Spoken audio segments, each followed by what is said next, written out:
हाँ जी प्यारे विद्यार्थियों, प्यार भरी सत श्री अकाल। अज असी चौथी जमात का पाठ 7 पूड़ी कड़ाही विचों भज गई करन जा रहे हाँ। ये कहानी करन तो पहला मैं तुहानूं सब नूं पुछना दसना चाहुंदी हाँ कि पूड़ी बेटा एक खाण वाली वस्तु है जिहड़ियां छोलियां दे नाल असीं पूड़ियां बना के खाने आ। मैनूं लगदा है सारे बच्चों ने पूड़ियां खाधियां होणगीਆਂ। कोई एक अद्धा बच्चा होएगा जिन्हें पूड़ी ना खाधी होए, अदरवाइज सारे बच्चों नूं ही पता होएगा कि पूड़ी की हुंदी है। जिन्हों नहीं पता कि पूड़ी की हुंदी है अज जा मम्मा तो पुछ लियो तो बनवा के खा भी लियो। हुण तुसीं घरां दे विच ही हो, पूड़ी बनवा के खा सकते हो अपने मम्मा तो। तां चलो अज पूड़ी नाल संबंधित कहानी है जिहड़ी आपां पढ़दे हां कि किस तरह ये पूड़ी की कहानी दे विच की हुंदा है। आओ कहानी पढ़न तो बाद ही जाणदे हां। एक पिंड विच एक किसान ते उसकी पत्नी रहिंदे सन। किसान का नाम मानसा ते उसकी पत्नी का नाम गुरो सी।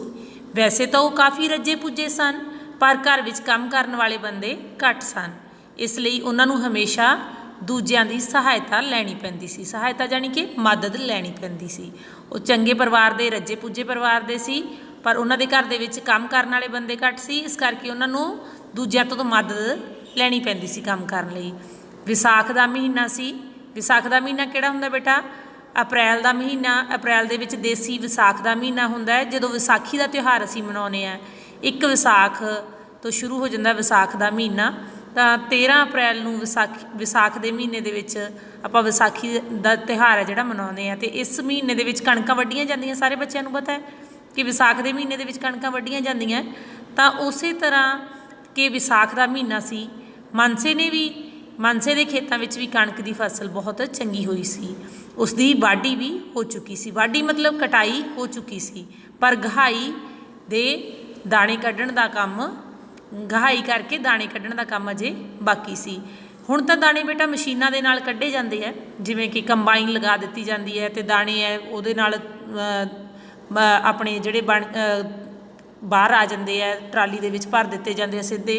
पर पुराने समयां दे विच जिहड़ी कणक सी बेटा पहलां हत्थां दे नाल उहदी कटाई कीती जांदी सी, फिर बलदां दे नाल उसनूं लतड़िया जांदा सी। लतड़ के उहदे विचों दाणे कढ़ण दा जिहड़ा काम सी उसनूं गहाई कह दिंदे सी। बलदां नाल कणक लतड़ के जदों उहदे विचों दाणे कढ़े जांदे सी तां उहनूं गहाई कहंदे सी। तां ओह कहंदे भी मानसा जिहड़ा सी उहदे कणकां दी वाढी तां हो चुकी सी, वड्डियां तां जा चुकीआं सी कणकां, पर उहनां नूं गा के उहनां नूं उन्हां दे विचों दाणे कढ़ण का काम अजे बाकी रहिंदा सी।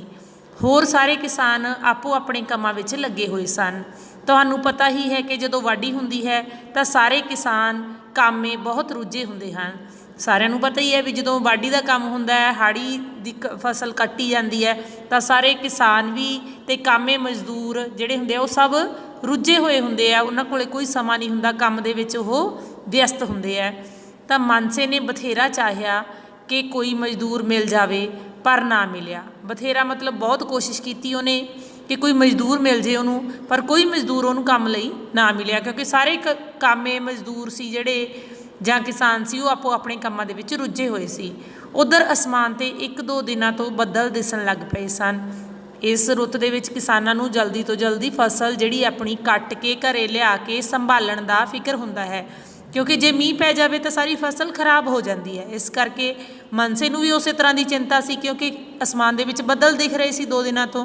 डर सी कि जे किधरे मीह पै गया तो सारी फसल भिज के खराब हो जाएगी। इन्हां दिनां विच ही एक त्यौहार आ गया। उस दिन किसी ने काम ना किया, इसलिए पिंड विच कई मजदूर वेले हो गए। मतलब त्यौहार का दिन सी, उस दिन किसी ने कोई काम ना किया तो सारे मजदूर वेले सी। मानसा उन्हां कोल गया तो 5 आदमियों नूं दाणे कढ़ण लई मना लिआया। उन्हां विचों 5 बंदियां कोल मानसा चला गया भी मेरे घर काम ते आ जाओ, मैं तो अज भला त्यौहार के दिन करके वो वेले सी, पर पिछों कोई 5 जने उहदे नाल काम करन लई मन गए। घर आके उसने अपनी पत्नी नूं कहा अज त्यौहार का दिन है, फिर भी ये लोग अज काम ते आए ने, दोपहर नूं इन्हां नूं पूड़ियां बना के खवाई। तो उन्हें घर आके अपनी पत्नी नूं कहता भी बेचारे त्यौहार के दिन भी साडे घर काम करन आ गए, इस करके इन्हां लई तूं कुछ खाण लई खास बनाई, मतलब कि पूड़ियां बना के दोपहर के खाने दे विच इन्हां नूं दे दई। त्यौहार का दिन है, त्यौहार भी इन्हां दा मनाया जाएगा तो अपना काम भी हो जाएगा तो खुश हो जाएंगे। सवेर के 11 बजे गुरु ने चुल्हे उत्ते कड़ाही रखी, उसने विच तेल पाया। पहला आटे की एक छोटी जही टिक्की बना के तेल विच पाई, ਜਦੋਂ ਤੇਲ ਖੂਬ ਕੜਨ ਲੱਗਿਆ ਮਤਲਬ ਉਬਲਣ ਲੱਗ ਗਿਆ, ਉਹਦੇ ਤੇਲ ਦੇ ਵਿੱਚ ਉਬਾਲ ਆ ਗਿਆ, ਪੂਰਾ ਗਰਮ ਹੋ ਗਿਆ, ਤਾਂ ਉਸਨੇ ਇੱਕ ਟਿੱਕੀ ਕੱਢ ਲਈ। ਇਹ ਟਿੱਕੀ ਕੱਢ ਲਈ। ਇਸ ਤਰ੍ਹਾਂ ਕਰਨ ਨਾਲ ਤੇਲ ਦੀ ਕੁੜੱਤਣ ਘੱਟ ਹੋ ਜਾਂਦੀ ਹੈ। ਤਾਂ ਉਹ ਕੁੜੱਤਣ ਮਤਲਬ ਕੌੜਾਪਣ, ਸਰੋਂ ਦੇ ਤੇਲ ਦੇ ਵਿੱਚ ਜਿਹੜਾ ਕੌੜਾਪਣ ਹੁੰਦਾ ਉਹਨੂੰ ਕੱਢਣ ਲਈ ਉਹਨੇ ਉਹਦੇ ਵਿੱਚ ਇੱਕ ਟਿੱਕੀ ਸੁੱਟਤੀ। ਜਦੋਂ ਟਿੱਕੀ ਰੜ ਗਈ ਤਾਂ ਉਹਦੇ ਵਿੱਚ ਜਿਹੜੀ ਕੁੜੱਤਣ ਸਾਰੀ ਉਹਨੇ ਚੂਸ ਲਈ ਤੇਲ ਦੀ, ਤਾਂ ਉਸ ਟਿੱਕੀ ਨੂੰ ਉਹਨੇ ਬਾਹਰ ਕੱਢ ਦਿੱਤਾ। ਹੁਣ ਉਹਨੇ ਵੇਲਣੇ ਨਾਲ ਵੇਲ ਕੇ ਇੱਕ ਪੂੜੀ ਕੜਾਹੀ ਵਿੱਚ ਪਾਈ। ਤਾਂ ਪੂੜੀ ਸਾਰੇ ਬੱਚਿਆਂ ਨੂੰ ਪਤਾ ਹੀ ਹੋਵੇਗਾ ਕਿ ਕਿਸ ਤਰ੍ਹਾਂ ਬਣਦੀ ਹੈ। ਜਿਹਨੂੰ ਨਹੀਂ ਪਤਾ ਉਹ ਅੱਜ ਮੰਮਾ ਤੋਂ ਪੁੱਛ ਲਿਓ ਵੀ ਪੂੜੀ ਕਿਵੇਂ ਬਣਦੀ ਹੈ। ਉਦੋਂ ਹੀ ਉਹਨੇ ਪੂੜੀ ਵੇਲ ਕੇ ਜਿਹੜੀ ਕੜਾਹੀ ਦੇ ਵਿੱਚ ਪਾਈ, ਉਦੋਂ ਹੀ ਰਸੋਈ ਵਿੱਚੋਂ ਕਿਸਾਨ ਦਾ ਮੁੰਡਾ ਬੁੱਧੂ ਪਤਾ ਨਹੀਂ ਕਿੱਧਰੋਂ ਆ ਗਿਆ ਅਤੇ ਇੱਧਰ ਉੱਧਰ ਚੀਜ਼ਾਂ ਫਰੋਲਣ ਲੱਗ ਪਿਆ। ਮਾਂ ਨੇ ਉਸ ਵੱਲ ਵੇਖਿਆ, ਉਹਦਾ ਮੂੰਹ ਗੰਦਾ ਸੀ। ਮਾਂ ਨੇ ਉਹਨੂੰ ਫੜ ਕੇ ਉਹਦਾ ਮੂੰਹ ਸਾਫ਼ ਕਰ ਦਿੱਤਾ। ਬੁੱਧੂ ਬੁੜਬੁੜ ਕਰਦਾ ਰਸੋਈ ਵਿੱਚੋਂ ਚਲਾ ਗਿਆ। ਬੁੜਬੁੜ ਮਤਲਬ ਮੂੰਹ ਵਿੱਚ ਬੁੜਬੁੜਾਉਂਦਾ ਹੋਇਆ, ਬੋਲਦਾ ਹੋਇਆ, ਕੁਝ ਕਹਿੰਦਾ ਹੋਇਆ, ਗੁੱਸਾ ਕਰਦਾ ਹੋਇਆ ਉੱਥੋਂ ਚਲਾ ਗਿਆ। ਕੜਾਹੀ ਵਿੱਚ ਜਿਹੜੀ ਪੂੜੀ ਪਈ ਸੀ ਉਹ ਇੰਨੀ ਦੇਰ ਵਿੱਚ ਸੜਨ ਲੱਗੀ। ਤਾਂ ਮਾਂ ਤਾਂ ਬੁੱਧੂ ਦਾ ਮੂੰਹ ਸਾਫ਼ ਕਰਨ ਲੱਗੀ, ਪਰ ਕੜਾਹੀ ਦੇ ਵਿੱਚ ਜਿਹੜੀ ਉਹਨੇ ਪੂੜੀ ਪਾਈ ਹੋਈ ਸੀ ਤਾਂ ਉਹ ਪੂੜੀ ਸੜਨ ਲੱਗ ਗਈ। ਜਦੋਂ ਜ਼ਿਆਦਾ ਦੇਰ ਤੇਲ ਦੇ ਵਿੱਚ, ਗਰਮ ਤੇਲ ਦੇ ਵਿੱਚ ਕਿਸੇ ਚੀਜ਼ ਨੂੰ ਰੱਖਾਂਗੇ ਤਾਂ ਉਹ ਸੜ ਜਾਏਗੀ। ਉਹਨੂੰ ਬਹੁਤ ਬੁਰਾ ਲੱਗਿਆ ਕਿ ਬੁੱਧੂ ਦੀ ਮਾਂ ਨੇ ਉਸ ਦਾ ਜ਼ਰਾ ਖਿਆਲ ਨਹੀਂ ਕੀਤਾ। ਖਿਆਲ ਮਤਲਬ ਉਹਦਾ ਧਿਆਨ ਨਹੀਂ ਰੱਖਿਆ। ਇੰਨੀ ਦੇਰ ਸੜਦੇ ਹੋਏ ਤੇਲ ਵਿੱਚ ਰੱਖ ਕੇ ਉਸਨੂੰ ਵਾਧੂ ਤਕਲੀਫ ਦਿੱਤੀ ਹੈ। ਤਕਲੀਫ ਮਤਲਬ ਉਸਨੂੰ ਦਰਦ ਦਿੱਤਾ ਹੈ। ਦੇਖੋ ਪੂੜੀ ਨੂੰ ਦਰਦ ਹੋ ਰਿਹਾ ਸੀ। ਜ਼ਿਆਦਾ ਦੇਰ ਤੱਕ, ਨਿਸ਼ਚਿਤ ਸਮੇਂ ਤੱਕ ਪੂੜੀ ਨੂੰ ਤੇਲ ਦੇ ਵਿੱਚ ਪਕਾਵਾਂਗੇ ਤਾਂ ਉਹ ਬਹੁਤ ਸੋਹਣੀ ਪੱਕ ਕੇ ਤਿਆਰ ਹੁੰਦੀ ਹੈ, ਪਰ ਜੇ ਜ਼ਿਆਦਾ ਸਮਾਂ ਰੱਖਾਂਗੇ ਤਾਂ ਉਹ ਮੱਚ ਜਾਂਦੀ ਹੈ। ਤਾਂ ਉਸੇ ਤਰ੍ਹਾਂ ਪੂੜੀ ਨੂੰ ਵੀ ਤਕਲੀਫ ਹੋਈ ਜ਼ਿਆਦਾ ਸਮਾਂ ਤੇਲ ਦੇ ਵਿੱਚ ਰਹਿ ਕੇ। ਬੁੱਧੂ ਦੀ ਮਾਂ ਨੇ ਜਲਦੀ ਨਾਲ ਉਹਨੂੰ ਉਲਟਾਉਣਾ ਚਾਹਿਆ ਤਾਂ ਉਹ ਹੋਰ ਚਿੜ ਗਈ ਮਤਲਬ ਖਿਝ ਗਈ, ਅਤੇ ਝੱਟ ਕੜਾਹੀ ਵਿੱਚੋਂ ਇਹ ਕਹਿੰਦੀ ਕੁੱਦ ਕੇ ਭੱਜ ਗਈ, ਤੂੰ ਬੁੱਧੂ ਦਾ ਮੂੰਹ ਪੂੰਝ ਅਤੇ ਮੈਂ ਚੱਲਦੀ ਹਾਂ। ਅਤੇ ਇਹ ਕਹਿ ਕੇ ਉਹ ਕੜਾਹੀ ਦੇ ਵਿੱਚੋਂ ਕੁੱਦ ਗਈ, ਮਤਲਬ ਛਾਲ ਮਾਰ ਕੇ ਭੱਜ ਗਈ ਅਤੇ ਕਹਿਣ ਲੱਗੀ ਵੀ ਤੂੰ ਆਪਣੇ ਬੁੱਧੂ ਦਾ ਮੂੰਹ ਹੀ ਪੂੰਝ ਲਾ ਆਪਣੇ ਪੁੱਤਰ ਦਾ, ਮੈਂ ਤਾਂ ਜਾਂਦੀ ਹਾਂ। ਬੁੱਧੂ ਦੀ ਮਾਂ ਨੇ ਬਥੇਰੀ ਕੋਸ਼ਿਸ਼ ਕੀਤੀ ਕਿ ਉਹਨੂੰ ਫੜ ਲਵੇ, ਪਰ ਉਹ ਕਿੱਥੇ ਹੱਥ ਆਉਂਦੀ ਸੀ। ਝੱਟ ਘਰੋਂ ਨਿਕਲ ਕੇ ਖੇਤ ਵੱਲ ਭੱਜੀ। ਰਾਹ ਲੱਗਦੇ ਖੇਤ ਵਿੱਚ ਮਾਨਸਾ ਅਤੇ ਉਸਦੇ 5 ਸਾਥੀ ਦਾਣੇ ਕੱਢ ਰਹੇ ਸਨ।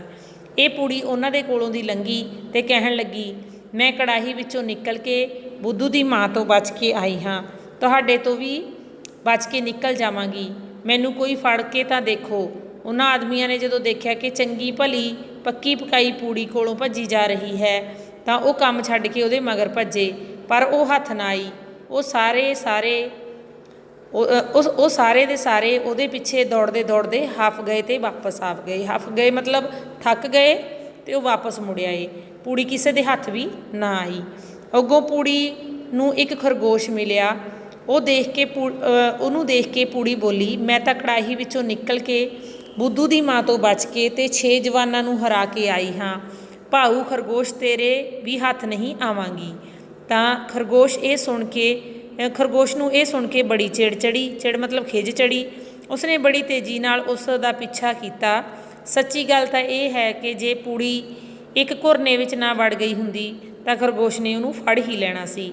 ਤਾਂ ਖਰਗੋਸ਼ ਨੇ ਬੜੀ ਤੇਜ਼ੀ ਨਾਲ ਉਹਦਾ ਪਿੱਛਾ ਕੀਤਾ, ਪਰ ਪੂੜੀ ਸੀ ਜਿਹੜੀ ਇੱਕ ਘੋਰਨੇ ਦੇ ਵਿੱਚ ਘੋਰਨਾ ਸਮਝਦੇ ਹੋ, ਜ਼ਮੀਨ ਦੇ ਵਿੱਚ ਜਿਹੜਾ ਟੋਆ ਪੱਟ ਕੇ ਉਹਦੇ ਵਿੱਚ ਲੁਕਣ ਲਈ ਬਣਾਇਆ ਹੁੰਦਾ, ਤਾਂ ਉਹਨੂੰ ਕੀ ਕਹਿੰਦੇ ਆ, ਘੋਰਨੇ ਦੇ ਵਿੱਚ ਵੜ ਗਈ ਅਤੇ ਖਰਗੋਸ਼ ਦੇ ਹੱਥ ਵੀ ਨਾ ਆਈ। ਪੂਰੀ ਘੁਰਨੇ ਵਿੱਚ ਵੜੀ ਤਾਂ ਘੁਰਨੇ ਅੰਦਰ ਇੱਕ ਲੂੰਬੜੀ ਬੈਠੀ ਸੀ। ਜਦੋਂ ਪੂੜੀ ਨੂੰ ਅੰਦਰ ਵੜਦੇ ਦੇਖਿਆ ਤਾਂ ਝੱਟ ਉੱਠ ਖੜੀ ਹੋਈ ਅਤੇ ਕਿਹਾ, ਹੁਣ ਆਈ ਹੈ ਅਤੇ ਜਾਏਂਗੀ ਕਿੱਥੇ। ਪਰ ਪੂੜੀ ਉਹਨੇ ਪੈਰੀ ਮੁੜ ਆਈ ਅਤੇ ਆਖਦੀ ਹੋਈ ਭੱਜ ਪਈ, ਮੈਂ ਤਾਂ ਕੜਾਹੀ ਵਿੱਚੋਂ ਨਿਕਲ ਕੇ ਬੁੱਧੂ ਦੀ ਮਾਂ ਤੋਂ ਬਚ ਕੇ 6 ਜਵਾਨਾਂ ਨੂੰ ਹਰਾ ਕੇ ਅਤੇ ਖਰਗੋਸ਼ ਨੂੰ ਉੱਲੂ ਬਣਾ ਕੇ ਆਈ ਹਾਂ। ਮੋਟੋ ਮਾਸੀ, ਮੈਂ ਤੇਰੇ ਹੱਥ ਵੀ ਨਹੀਂ ਆਉਂਦੀ। ਲੂੰਬੜੀ ਨੇ ਕਿਹਾ, ਜਾਂਦੀ ਕਿੱਥੇ ਏ ਰਤਾ, ਠਹਿਰ ਤਾਂ ਹੁਣੇ ਦੱਸਦੀ ਹਾਂ ਤੈਨੂੰ ਹੈਂਕੜ ਦਾ ਪਤਾ। ਰਤਾ ਮਤਲਬ ਥੋੜ੍ਹਾ ਜਿਹਾ, ਜਰਾ, ਹੈਂਕੜ ਮਤਲਬ ਹੰਕਾਰ। ਤਾਂ ਲੂੰਬੜੀ ਉਹਨੂੰ ਕਹਿਣ ਲੱਗੀ ਵੀ ਤੂੰ 1 ਮਿੰਟ ਰੁਕ ਤਾਂ ਸਹੀ, ਮੈਂ ਤੈਨੂੰ ਇਸ ਹੰਕਾਰ ਦਾ ਪਤਾ ਹੁਣੇ ਦੱਸਦੀ ਹਾਂ। ਇਹ ਕਹਿ ਕੇ ਉਹ ਪੂੜੀ ਦੇ ਪਿੱਛੇ ਭੱਜੀ, ਪਰ ਪੂੜੀ ਬੜੀ ਚਲਾਕ ਸੀ। ਉਸਨੇ ਝੱਟ ਇੱਕ ਕਿਸਾਨ ਦੇ ਘਰ ਵੱਲ ਮੂੰਹ ਕੀਤਾ। ਝੱਟ ਮਤਲਬ ਇੱਕਦਮ ਕਿਸਾਨ ਦੇ ਘਰ ਵੱਲ ਮੂੰਹ ਕੀਤਾ। ਉਸ ਘਰ ਵਿੱਚ ਇੱਕ ਕੁੱਤੀ ਆਪਣੇ 5 ਬੱਚਿਆਂ ਨਾਲ ਬੈਠੀ ਸੀ। ਹੁਣ ਲੂੰਬੜੀ ਭਲਾ ਕੁੱਤਿਆਂ ਦੇ ਹੁੰਦਿਆਂ ਉੱਥੇ ਕਿਵੇਂ ਜਾਂਦੀ। ਮਜਬੂਰੀ ਵਿੱਚ ਵਿਚਾਰੀ ਰੁਕ ਗਈ। ਤਾਂ ਪੂੜੀ ਸੀ ਜਿਹੜੀ ਇੱਕ ਘਰ ਵਿੱਚ ਕਿਸਾਨ ਦੇ ਘਰ ਵੱਲ ਚੱਲੀ ਗਈ, ਜਿੱਥੇ ਇੱਕ ਕੁੱਤੀ ਸੀ ਜਿਹੜੀ ਆਪਣੇ 5 ਕਤੂਰਿਆਂ ਦੇ ਨਾਲ ਬੈਠੀ ਸੀ। ਇਸ ਕਰਕੇ ਲੂੰਬੜੀ ਨੇ ਡਰਦੀ ਹੋਈ ਨੇ, ਕੁੱਤੇ ਤੋਂ ਡਰਦੀ ਹੋਈ ਨੇ ਉਸ ਦਾ ਪਿੱਛਾ ਛੱਡ ਦਿੱਤਾ। ਕੁੱਤੀ ਦੇ 5 ਬੱਚੇ ਇੱਧਰ ਉੱਧਰ ਫਿਰ ਰਹੇ ਸਨ। ਉਹਨਾਂ ਦਾ ਵੀ ਜੀ ਕੀਤਾ ਕਿ ਇਸ ਪੂੜੀ ਨੂੰ ਖਾ ਕੇ ਖਾ ਜਾਈਏ। ਪੂੜੀ ਨੇ ਕਿਹਾ, ਮੈਂ ਕੜਾਹੀ 'ਚੋਂ ਨਿਕਲ ਕੇ ਬੁੱਧੂ ਦੀ ਮਾਂ ਤੋਂ ਬਚ ਕੇ 6 ਜਵਾਨਾਂ ਨੂੰ ਹਰਾ ਕੇ ਖਰਗੋਸ਼ ਨੂੰ ਉੱਲੂ ਬਣਾ ਕੇ ਅਤੇ ਮੋਟੀ ਲੂੰਬੜੀ ਨੂੰ ਧੋਖਾ ਦੇ ਕੇ ਆਈ ਹਾਂ। ਮੈਂ ਤੁਹਾਡੇ ਹੱਥ ਵੀ ਨਹੀਂ ਆਉਂਦੀ। ਕੁੱਤੀ ਬੜੀ ਚਲਾਕ ਸੀ। ਉਹ ਅੱਗੇ ਮੂੰਹ ਕਰਕੇ ਉੱਚਾ ਸੁਣਨ ਦਾ ਬਹਾਨਾ ਕਰਦੀ ਹੋਈ ਕਹਿਣ ਲੱਗੀ, ਕੁੜੀ ਪੂੜੀਏ ਕੀ ਕਹਿਨੀ ਏ? ਮੈਂ ਜ਼ਰਾ ਉੱਚਾ ਸੁਣਦੀ ਹਾਂ। ਜ਼ਰਾ ਮਤਲਬ ਥੋੜ੍ਹਾ ਜਿਹਾ ਮੈਨੂੰ ਉੱਚਾ ਸੁਣਾਈ ਦਿੰਦਾ ਹੈ। ਪੂੜੀ ਕੁਝ ਨੇੜੇ ਆਈ। ਕੁੱਤੀ ਨੇ ਵੀ ਆਪਣਾ ਮੂੰਹ ਖੋਲ੍ਹਿਆ। ਕੁੱਤੀ ਨੇ ਵੀ ਆਪਣਾ ਮੂੰਹ ਬੋਲਿਆਂ ਦੀ ਤਰ੍ਹਾਂ ਜ਼ਰਾ ਅੱਗੇ ਕੀਤਾ। ਪੂੜੀ ਉਹੀ ਕਹਿਣ ਲੱਗੀ, ਮੈਂ ਕੜਾਹੀ ਵਿੱਚੋਂ ਨਿਕਲ ਕੇ ਬੁੱਧੂ ਦੀ ਮਾਂ ਤੋਂ ਬਚ ਕੇ 6 ਜਵਾਨਾਂ ਨੂੰ ਹਰਾ ਕੇ ਖਰਗੋਸ਼ ਨੂੰ ਉੱਲੂ ਬਣਾ ਕੇ ਅਤੇ ਮੋਟੀ ਮਾਸੀ ਨੂੰ ਧੋਖਾ ਦੇ ਕੇ ਆਈ ਹਾਂ। ਪੂੜੀ ਨੇ ਇੰਨਾ ਹੀ ਕਿਹਾ ਸੀ ਕਿ ਕੁੱਤੀ ਨੇ ਝਪੱਟਾ ਮਾਰਿਆ। ਤਾਂ ਕੀ ਹੋਇਆ ਕਿ ਇਹਦੇ ਵਿੱਚ ਪੂੜੀ ਸੀ ਜਿਹੜੀ ਜਦੋਂ ਕੁੱਤੀ ਦੇ ਕੋਲੇ ਆ ਕੇ ਕਹਿਣ ਲੱਗੀ ਕਿ ਮੈਂ ਇੰਨੇ ਜਵਾਨਾਂ ਨੂੰ ਹਰਾ ਕੇ ਆਈ ਹਾਂ, ਤਾਂ ਕੁੱਤੀ ਨੇ ਕੀ ਕਿਹਾ ਕਿ ਮੈਨੂੰ ਸੁਣਦਾ ਨਹੀਂ, ਮੈਨੂੰ ਉੱਚੀ ਸੁਣਦਾ। ਅਤੇ ਉਹ ਬੋਲਿਆਂ ਦੀ ਤਰ੍ਹਾਂ ਬਹਾਨਾ ਕਰਨ ਲੱਗੀ ਜਿਵੇਂ ਉਹ ਬੋਲੀ ਹੋਵੇ। ਤਾਂ ਜਦੋਂ ਪੂੜੀ ਉਹਦੇ ਨੇੜੇ ਆ ਕੇ ਕੁਝ ਕਹਿਣ ਲੱਗੀ ਤਾਂ ਕੁੱਤੀ ਨੇ ਝਪੱਟਾ ਮਾਰਿਆ ਹੱਪ, ਅਤੇ ਅੱਧੀ ਪੂੜੀ ਉਸਦੇ ਮੂੰਹ ਵਿੱਚ ਆ ਗਈ। ਹੁਣ ਜੋ ਅੱਧੀ ਪੂੜੀ ਬਚੀ ਸੀ ਉਹ ਇੰਨੀ ਤੇਜ਼ੀ ਨਾਲ ਭੱਜੀ ਕਿ ਅੱਗੇ ਜਾ ਕੇ ਪਤਾ ਨਹੀਂ ਕਿਵੇਂ ਜ਼ਮੀਨ ਵਿੱਚ ਧੱਸ ਗਈ। ਜ਼ਮੀਨ ਵਿੱਚ ਧੱਸ ਗਈ ਮਤਲਬ ਥੱਲੇ ਦੱਬੀ ਗਈ। ਕੁੱਤੀ ਨੇ ਆਪਣੇ 5 ਕਤੂਰਿਆਂ ਨੂੰ ਬੁਲਾ ਕੇ ਪੂੜੀ ਲੱਭਣ ਲਈ ਕਿਹਾ, ਪਰ ਉਹਨਾਂ ਨੂੰ ਪੂੜੀ ਨਾ ਲੱਭੀ। ਇਸੇ ਲਈ ਹੁਣ ਤੱਕ ਸਾਰੇ ਕੁੱਤੇ ਉਸੇ ਅੱਧੀ ਪੂੜੀ ਦੀ ਤਲਾਸ਼ ਵਿੱਚ ਹਰ ਵੇਲੇ ਜ਼ਮੀਨ ਸੁੰਘਦੇ ਫਿਰਦੇ ਹਨ। ਉਹ ਕਹਿੰਦੇ ਹਨ ਕਿ ਇਸ ਨੇ ਸਾਡੀ ਨਕੜਦਾਦੀ ਨੂੰ ਧੋਖਾ ਦਿੱਤਾ ਸੀ, ਪਰ ਉਹਨਾਂ ਨੂੰ ਅੱਜ ਵੀ ਉਸ ਅੱਧੀ ਪੂੜੀ ਦਾ ਕਿਧਰੇ ਪਤਾ ਨਹੀਂ ਲੱਗਾ। ਨਕੜਦਾਦੀ ਕੀ ਹੁੰਦੀ ਹੈ ਬੇਟਾ? ਦਾਦੀ ਦੀ ਦਾਦੀ।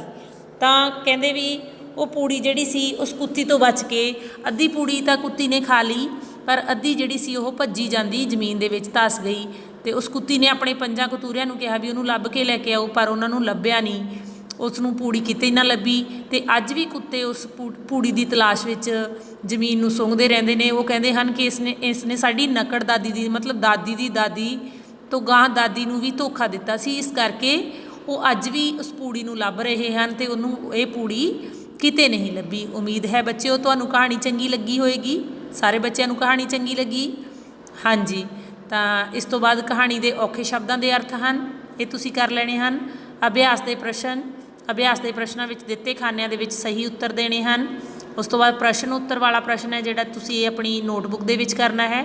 ਤੀਜਾ ਪ੍ਰਸ਼ਨ ਹੈ ਜਿਹੜਾ ਖਾਲੀ ਥਾਵਾਂ ਦੇ ਵਿੱਚ ਚੁਣ ਕੇ ਸ਼ਬਦ ਹੈ ਜਿਹੜੇ ਤੁਸੀਂ ਉਹ ਭਰ ਲੈਣੇ ਹਨ। ਉਸ ਤੋਂ ਬਾਅਦ ਉਚਿਤ ਮਿਲਾਨ ਕਰਨਾ ਹੈ, ਜਿਹੜਾ ਸ਼ਬਦ ਜਿਹਦੇ ਨਾਲ ਮੇਲ ਖਾਂਦਾ ਹੈ। ਉਸ ਤੋਂ ਬਾਅਦ ਹੇਠਾਂ ਕੁਝ ਸ਼ਬਦ ਦਿੱਤੇ ਗਏ ਹਨ, ਉਹਨਾਂ ਦਾ ਤੁਸੀਂ ਉੱਤਰ ਲਿਖਣਾ ਹੈ ਕਿ ਇਹ ਸ਼ਬਦ ਕਿਸ ਨੇ ਕਿਸ ਨੂੰ ਕਹੇ ਸੀ। ਉਸ ਤੋਂ ਬਾਅਦ ਵਿਆਕਰਨ ਭਾਗ ਦੇ ਵਿੱਚ ਤੁਹਾਨੂੰ ਕੁਝ ਸ਼ਬਦ ਸਮੂਹ ਦੇ ਵਿੱਚੋਂ ਨਾਮ ਅਤੇ ਵਿਸ਼ੇਸ਼ਣ ਸ਼ਬਦ ਹੈ ਜਿਹੜੇ ਉਹ ਵੱਖ-ਵੱਖ ਕਰਨੇ ਹਨ। ਜਿਵੇਂ ਵਿਹਲੇ ਅਤੇ ਮਜ਼ਦੂਰ ਸ਼ਬਦ ਦੇ ਵਿੱਚ ਮਜ਼ਦੂਰ ਸ਼ਬਦ ਹੈ ਜਿਹੜਾ ਉਹ ਨਾਮ ਹੈ, ਅਤੇ ਵਿਹਲੇ ਹੈ ਜਿਹੜਾ ਵਿਸ਼ੇਸ਼ਣ ਹੈ। ਨਾਮ ਪਤਾ ਹੀ ਹੈ ਕਿਸੇ ਵਸਤੂ, ਵਿਅਕਤੀ ਅਤੇ ਸਥਾਨ ਭਾਵ ਦਾ ਨਾਮ ਹੁੰਦਾ ਹੈ, ਅਤੇ ਵਿਸ਼ੇਸ਼ਣ ਜਿਹੜਾ ਨਾਮ ਜਾਂ ਪੜਨਾਮ ਦੀ ਵਿਸ਼ੇਸ਼ਤਾ ਕਰਦਾ ਉਹ ਹੁੰਦਾ। ਇਹਦੇ ਵਿੱਚੋਂ ਚੁਣ ਕੇ ਅੱਡੋ ਅੱਡ ਕਰ ਲੈਣੇ ਹਨ। ਉਸ ਤੋਂ ਬਾਅਦ ਵਿਰੋਧੀ ਸ਼ਬਦ ਹਨ, ਉਹ ਤੁਸੀਂ ਸਾਹਮਣੇ ਲਿਖ ਦੇਣੇ ਹਨ। ਯੋਗਤਾ ਵਿਸਤਾਰ ਦੇ ਪ੍ਰਸ਼ਨ ਦੇ ਵਿੱਚ ਤੁਸੀਂ ਆਪਣੇ ਆਪ ਜਿਹੜਾ ਹੱਲ ਕਰਨਾ ਹੈ, ਇਹਦੇ ਵਿੱਚ ਕੜਾਹੀ ਵਿੱਚ ਤਲ ਕੇ ਖਾਧੀਆਂ ਜਾਣ ਵਾਲੀਆਂ 5 ਚੀਜ਼ਾਂ ਦੇ ਨਾਮ ਲਿਖਣੇ ਹਨ ਤੁਸੀਂ। ਉਸ ਤੋਂ ਬਾਅਦ ਤੁਹਾਨੂੰ ਕਿਹੜਾ ਭੋਜਨ ਹੈ ਉਹ ਪਸੰਦ ਹੈ, ਕਿਉਂ ਪਸੰਦ ਹੈ, ਉਹਦੇ ਬਾਰੇ 5 ਲਾਈਨਾਂ ਜਿਹੜੀਆਂ ਸੁੰਦਰ ਲਿਖਾਈ ਦੇ ਵਿੱਚ ਲਿਖਣੀਆਂ ਹਨ। ਇਸ ਤੋਂ ਇਲਾਵਾ ਜਿਹੜੇ ਪ੍ਰਸ਼ਨਾਂ ਦੇ ਉੱਤਰ ਹੈ ਮੈਂ ਤੁਹਾਡੇ ਨਾਲ ਅਗਲੀ ਵੀਡੀਓ ਵਿੱਚ ਸਾਂਝੇ ਕਰਾਂਗੀ। ਤਦ ਤੱਕ ਲਈ ਧੰਨਵਾਦ।